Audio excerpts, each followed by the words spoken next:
As we get closer to election time, the liberal media are doing their utmost to convince the average person that they'd be an awful, terrible person if they even considered voting for reform. Are you comfortable voting for a party that seemed to be more right-wing than the Tories?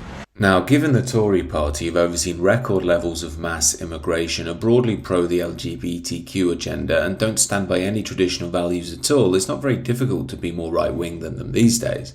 Well, the Tories aren't right-wing. Exactly. The Tories are centre or slightly right of centre. I don't know, I'd probably call them a centre-left or left-wing party now, especially with their cultural and social policy. And I've read quite a bit about reform and about Farage, and I can't say that they're not right-wing in the sense of right-wing of some of the parties on the continent or of the old National Front.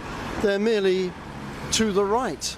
But they're nowhere near right-wing. That's a ludicrous thing to say. Good for this fella. I think many of us in the country believe that everything has shifted leftwards over the past few decades, and now anyone who's even mildly right-wing is immediately tarred as being some far-right maniac. Notice as well that the interviewer doesn't ask this man about policies he agrees with, general values, etc. She just questions him as to whether he's comfortable voting further right than the Tories. This lady does this because she lives in a London liberal bubble. She thinks she's morally better than you are.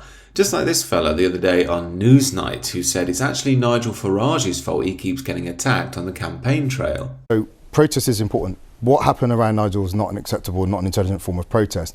What I can't pretend, though, is that he hasn't fed into a culture of anger and hatred and othering that ends up manifesting in this kind of aggressive type of politics. These are the typical smears from the left-wing media machine. If you don't agree with my leftist utopian worldview, you're full of anger and hatred. Yet, as I've said many times on this channel, I don't believe the things I do because I hate anybody. It's more because I love my country, its traditions, and wish them to remain long into the future. And to be blunt, it's not the rhetoric of people like Nigel Farage that leads to these milkshake and rock attacks and all that sort of stuff.